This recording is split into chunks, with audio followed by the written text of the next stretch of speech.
one that you almost always will be using at home, or actually in many cases at schools, is what's called the star topology. We have the gateway router, the special device that allows you to have the connection to the internet, is in the middle. And everyone connects to the router to talk to someone else. So if you, for instance, want to send me some data on this network, say there's no internet, but you do it directly over the network, you have to go via the router. Compare it, for instance, to the tree, the line. Everyone becomes a carrier for that information at some point. So if this person wants to get data to there, everyone else has to carry the load. That's often used in production lines or something like this, but it's not so common. This one is not very practical, really, is it? I mean, this person here to talk to there has to go via there, but then why does that one have the priority? This is actually a hierarchy. Maybe this is a device that's monitoring the two different parts. But anyway, and you've got this one here that's kind of absurd, the fully connected topology, where every device is connected to every other device. When you control the topology of a network, you can control the content of that network. If you can change the topology of your network, you can change what happens on that network. So this is another map of a network. This, for instance, here could be this is from the Walrus CAIDA project. Search for CAIDA.org, CAIDA.org, and this is the Walrus software does network visualization. It's a beautiful project. And each one of these, if you look closely, are all star topologies. Star, star, star, star, star, star, star, star, star, look like flowers. And what's interesting is that it's like a tree of stars. Think of it as a tree of stars. They connect to other stars, to other stars, to other stars. The dots at the very end would be like a computer in this room. Imagine this little one down here, where my mouse cursor is, could be this room, for instance. And each one of these little yellow dots is our smartphones and our laptops. See this dot here? This is a really important dot.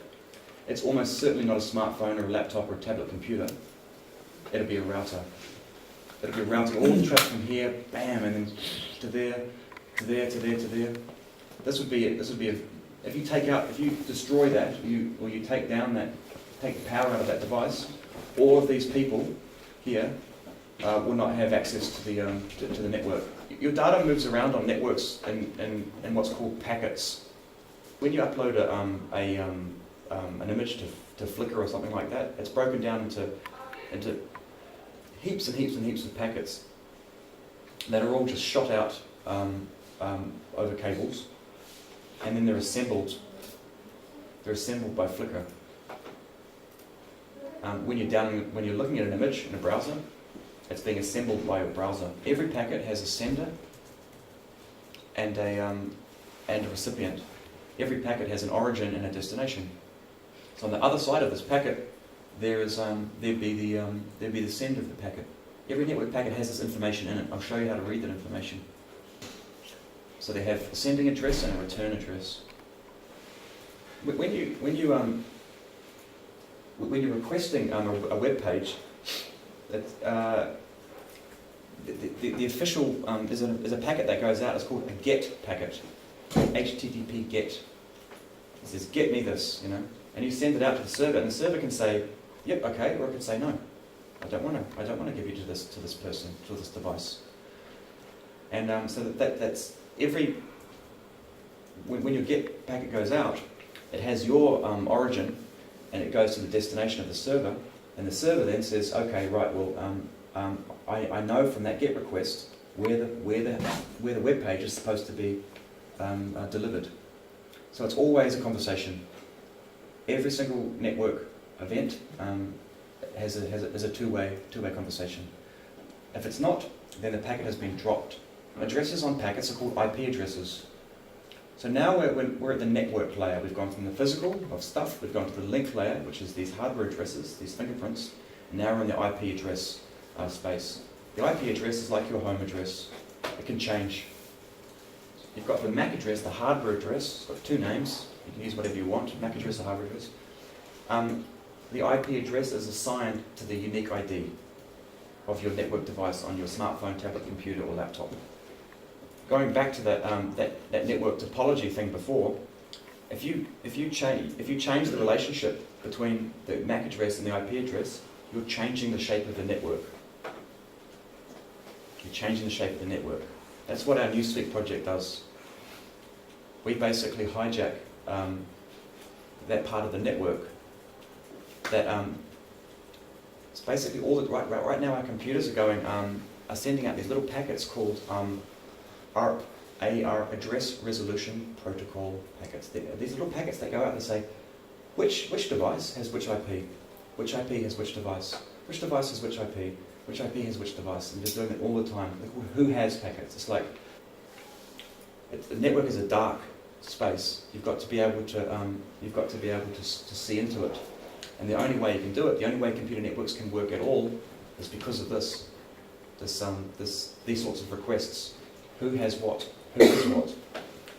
And so what a Newsfeed device does is that we answer that request. So when the router says which laptop has which device has this IP address, we say, oh, it's me, from the Newsfeed box. We answer it, and then every device on the network just quietly updates that information. They write it to the local ARP table. The router also updates this table based on the information that we give it. We're faster than everyone else. We answer more regularly and more aggressively, and so in the end, everyone just quietly says, "Okay, that's the truth. Fine." Little do they know, all of their traffic is passing through our device. This is called a man-in-the-middle attack. It's one of the most classic strategies for intercepting communications or manipulating data on networks. Man-in-the-middle, MITM attack. This particular attack that we use with Newsfeed is called ARP spoofing, Address Resolution Protocol spoofing, ARP spoofing. It's a well-known attack. Normally, this one here in the middle would be the gateway router to the internet, and everyone connects through the router and then onto the internet. But what we're doing is we're putting ourselves in the middle. So there's a source address and a destination address. This is what IPs look like. They're these blocks of numbers going all the way from 0 to 255. 0 to 255. And these are actually referred to as subnetworks. Subnetworks. The last space here, .139, would define, for instance, our network. There's up to 254, it's a technical detail, not 255, but 254 computers can be on this network right now. The router cannot handle any more. Why? Because the protocol, IP protocol, cannot support more devices. If this number changes, it's a whole new network. It's a whole new network. So this is where we are, for instance. We're in this last space here. There are two kinds of addresses, used. There's ones that are reserved for local addresses, and there's ones that are used for internet addresses. The IPs that you'll almost certainly ever see that are assigned to your computer will begin with 10 or 192, pretty much always. They're specially reserved within the specification, within the protocol, actually, the internet protocol. Specification reserves those numbers. It's a long story, lots of email wars about it in the early days of the internet. Well, not email, but lots of conversations about, which numbers go where. It's arbitrary, actually. 192 and 10. So yeah, we talked about routers. Routers allow these local numbers to connect to other networks, like the network of networks called the internet. This is an interesting object. Basically, it's a wireless switch and a router all in one. So it's actually it's a couple of devices all in one. Previously, it was much easier to see how it all worked, because you'd have the router and switch was here, and then you'd have the modem would be separate. So you could almost, in your home, the early days of the internet, you could really see that's the router, That's the bit that does the dialing. There's where it connects into the wall. But now in your home, you've just got this one box that does it all. Or does all that stuff. So your network at home is a local area network, and the internet is on the other side of your router. So think of it, you can think of networks as having insides and outsides. Insides and outsides. Your local area network is behind the router.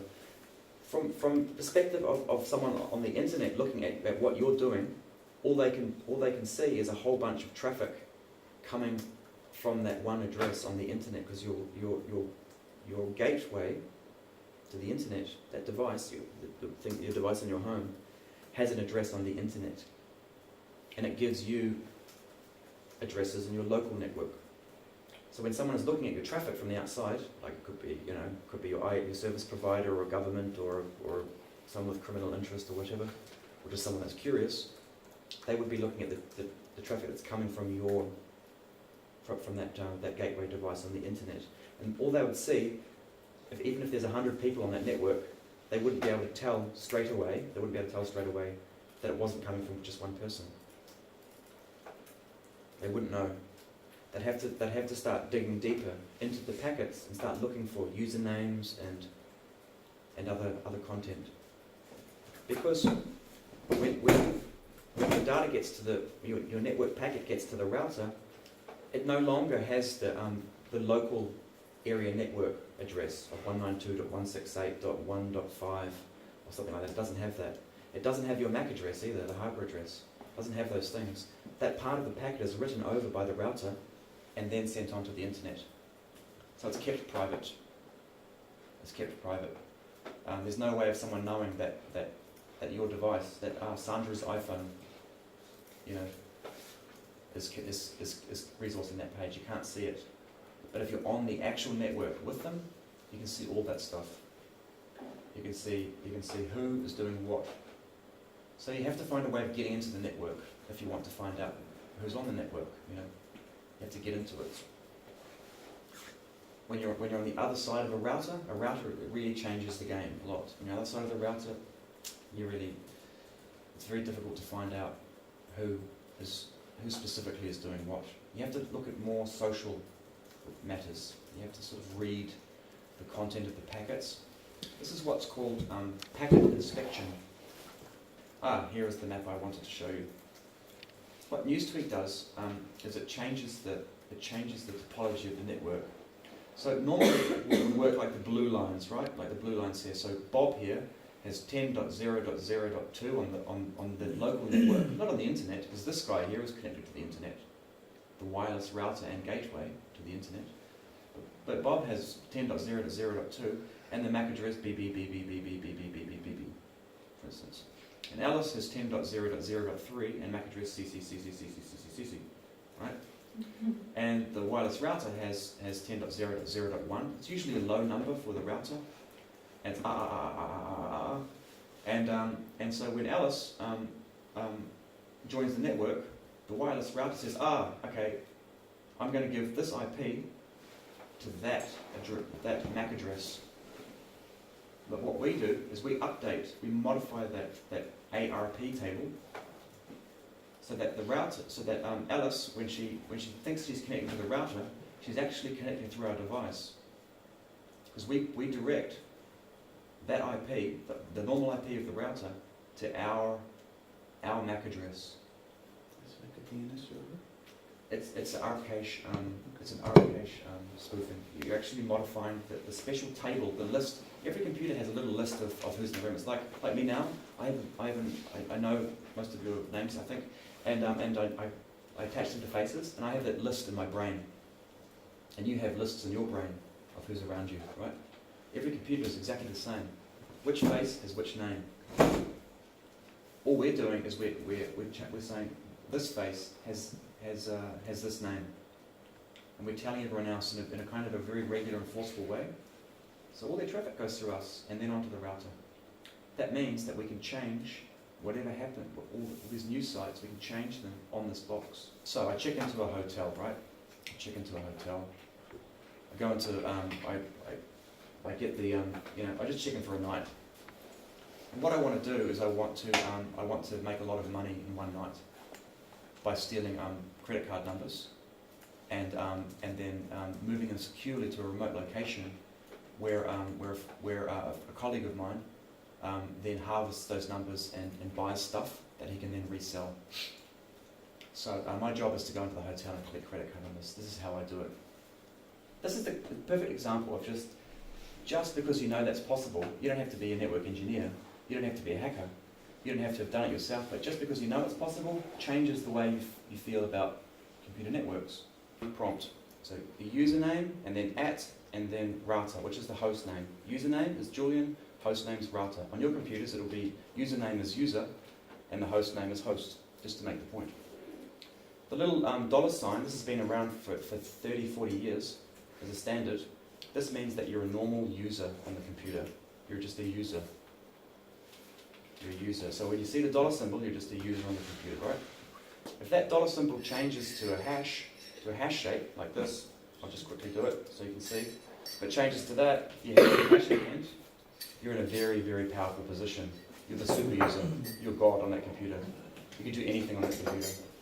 You can literally delete anything on the computer. You can manipulate anything. You can spy on people on the computer and all sorts of stuff. You're the administrator.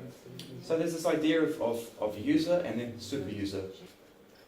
We're going to work as a normal user, but we're going to at certain times jump into God mode. But I'll show you that a bit later. Importantly, the thing here is just that you could know that this is a prompt.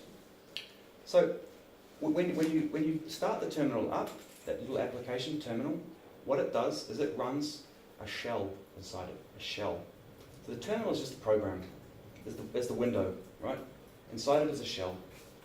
So when computer network forensics people, or people that work for police, or they're network security people, or hackers or whatever, they're referring to the shell. Did you get a shell on the machine? I've got a shell on the machine. Oh, awesome. Get in. You've got a shell. If you get a shell on a machine, you're in a very, very good place. The shell could be on your machine, or it could be on another machine. And the shell provides an interface, a command line interface to the computer. The terminal is just the window. And it will not harm your computer at all. It's jailed inside VirtualBox. It's protected. It's like inside a wall. Okay? It's all a bit abstract, but computing is abstract. It's basically symbolic. And but when you start up a prompt, you're somewhere on a computer. You start up in what's called the home directory. The home directory. Every shell, every user on a Unix or Unix-like system has a home directory. And this is where there's this concept of a username, a host name, the name of the computer, and the place. Where are you on the system? How do I know where I am on the system? The first command we're going to learn is present working directory, PWD. So just type PWD and hit enter. Yours will say home user. What's your present working directory? It's PWD and hit enter. So you type PWD and it said home user, right? Just like that, it said home user. That is really, really handy because you might log into a machine and you might be redirected to another part of the computer, another part of the file system. So basically every computer has a filing system. Just like think of it a big cabinet for files, right? File system. How do I list what's in this directory? How do I list what's in it? I can type ls. Type ls and hit enter. What we want to do is we can see desktop, but what's inside the desktop? What's inside the desktop? How can we see into another room from the room that we're in? Like I can type ls and I can see what's in the room I'm in now, the home directory. There's a folder called desktop. But what if I want to see in another room somewhere else? I type ls and then desktop and hit enter. And let's say just google.com. Yeah, there's Google, a bit friendly.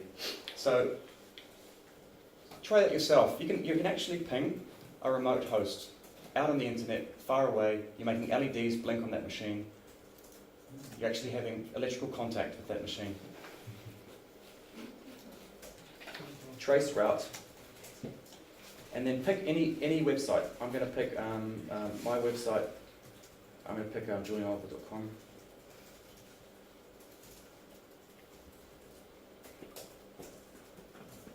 Pick any website you like, pseudo trace route. It will actually show you the route that the packets take as they go out over the internet. Behind each one of these computers, there will be 10 or 15 people. There'll be a water cooler, there'll be coffee machines, there'll be employees, there'll be secretaries and lawyers behind every one of these machines. When you connect to a site in say the US, the moment that your data crosses over the US border, the physical border of the land, your data is on American soil and must abide by American terms. Here's an example of what I mean by the significance of that.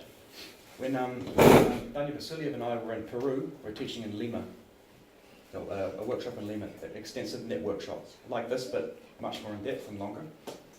And we were in the Telefonica building, Fundación Telefonica, which is it's like the Deutsche Kabel or something of Peru, from Peru's perspective. They're a powerful telecommunications provider. What we showed them, using a technique I'm going to show you in a second, the visual technique, that their geopolitical context and how it mattered. We asked them to pick their favourite political critical voice in a blog. Tell me the famous Peruvian journalist, political journalist or activist or whatever, and they gave us a name. We typed it in. It was a .pe, ended in .pe, so you'd think it's Peru, right? Just like LV would be Latvia, or DE would be Germany. And we showed them that in order for them to reach that site, the packets had to go from the west coast of the South American continent over to the east coast, and then directly to Madrid, and then bounce from Madrid over to the US, to the east coast of the US, and then over to the west coast, where the site was actually hosted. We showed them that Spain could effectively cut off the Peruvian access to the internet. So even though they're an economically sovereign country, like they're sovereign, they have their own economy, they have their own political system, their own currency, that the colonial relationship from the conquistadors, the eras of the conquistadors, has just moved into the corporate domain. That it would be possible if there was a diplomatic disaster or something like that for Spain to just to do that. Every IP, every range of IPs relates to an actual geographic position. Yeah, it's going to go in any seconds. There we go. Look, Latvia, boom, boom, boom.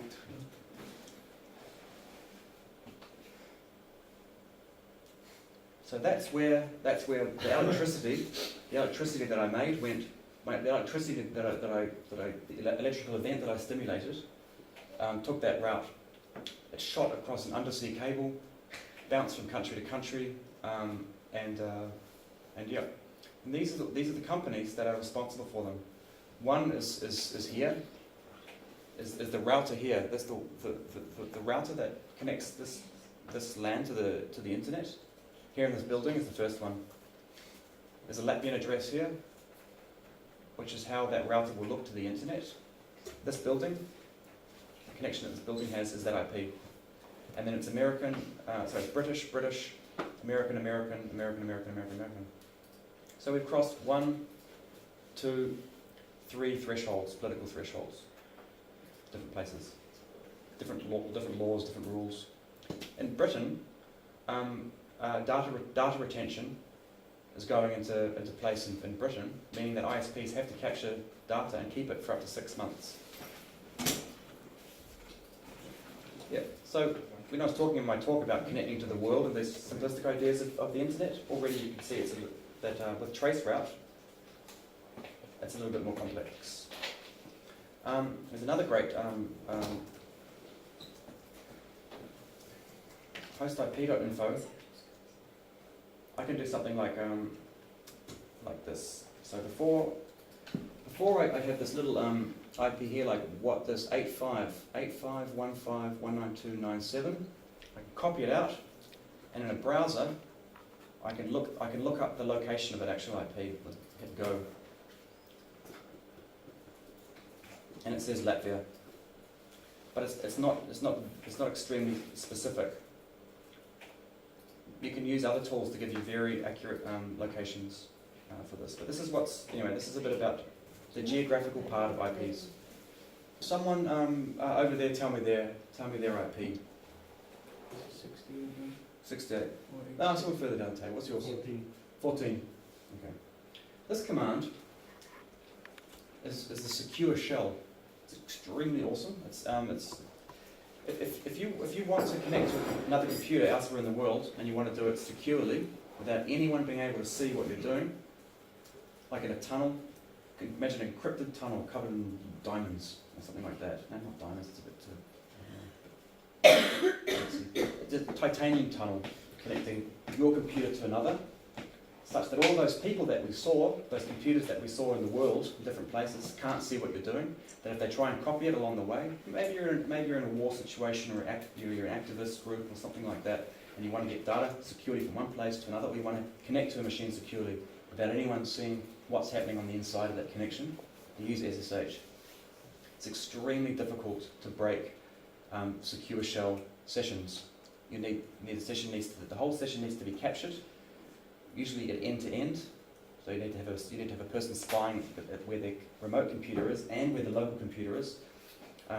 Just to try and break the key alone, the encryption alone, it takes a huge cluster of machines a really, really long time, which is brute force algorithmic strategies for cracking.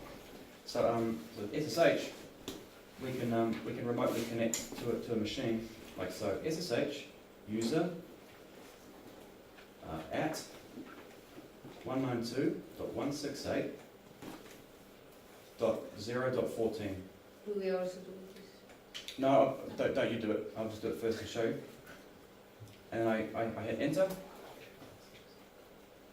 and I'll be given this. Are you sure you want to continue connecting? Yes or no? It even tells you the MAC. It tells you the key, fingerprint. Yes, yes. And then now, almost there. Ask for a password soon. Type in the password that I know. And now I'm on his computer. How can I prove I'm on a computer? I can put something on the desktop using the same technique we said before.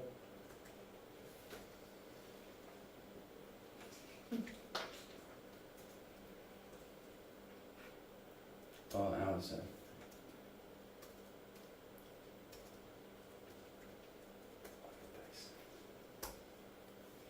Now, can you see it? Yeah.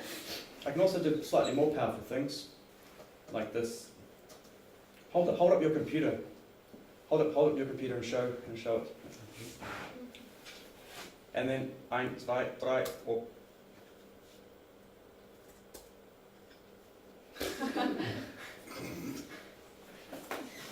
Did you save it?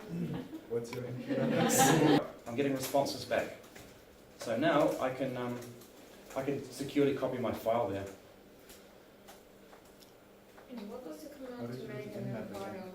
Touch. Touch. Just touch. Yep, touch and then the file name. Okay. Here, one I'm in. I could also copy it to another directory like home, Julian, documents. This here would put this file, some file name, this file called some file name, from the desktop of 192.168.0.14 into my home Julian documents folder. Do you understand that? It's a bit more abstract. It's the other way around. And that's really useful, you know. But you know, all this works just fine for I can also do this.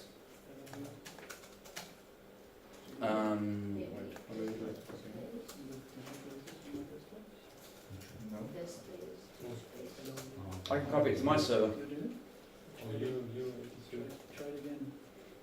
Using the intro. Just put something in trade. So I'm just going to create a file actually. I'm going to put testing 1, 2, 3. Can't format this. I'm going to put it in a file called blah.txt. Okay? Testing 1, 2, 3. I'm going to put it in a file blah.txt. And what this is going to be interesting for you guys. I'm now going to put all the command in one line.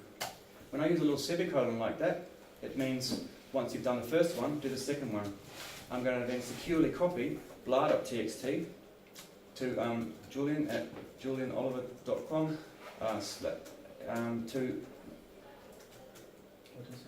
to this location called onsite. So the first command is here. The second command is here. They're separated by this little guy here. 2 commands in one line. If I want to be really sure though, basically if this one here fails, this will still try and run anyway. What I need to do is put like a little conditional here, and 2 ands means that only once this first one has succeeded, should the second one run. It's a compound command. Much more complex. I mean, it looks really abstract, right? But anyway, I go to the end of the line, hit enter. It's connection refused. Why does it say connection refused? Because I don't have my SSH running on the normal port. It says here port 22. Port 22. I run mine on another port. So capital P for port 2020, and now the command will run. It's there. And I can go to my server, julianoliver.com, blah.txt, testing 1, 2, 3. Out over the internet, securely. No one saw the transaction, but then they can just go to their browser and read it anyway. So, yeah. But yeah, this is how WikiLeaks gets its leaks out. This is the WikiLeaks method that you're looking at. Every now and again you'll see bits of HTML, you'll see people's usernames, you'll see their Facebook login data. You're effectively, when you're doing this, you're capturing the data and then you're presenting it into the terminal. So you'll see, for instance, if I go to this phone right now and I search for kittens on my phone, Google image search, I'll show you what image data looks like. Look at this. Look at the thing. You'll see image data coming through. Kittens. Someone went through a bit fast. But what we can do, what I want to do anyway, is find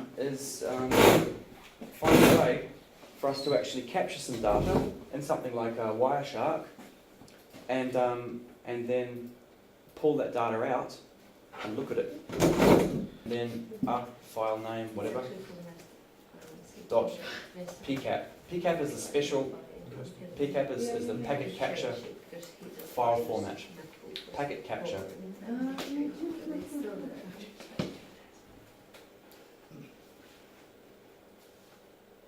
Facebook. Don't do Facebook. It's really everyone.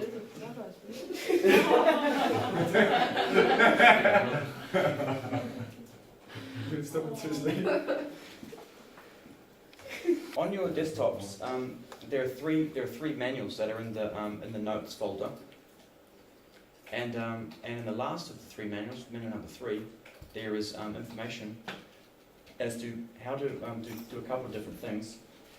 One of them involves even modifying. I'll put it up on the. You see a bit about how DriftNet. How NewsTweak actually works. And down here, I've even given an example of how to make scripts that can change the content that people read in their browsers. This is a fun thing to play with.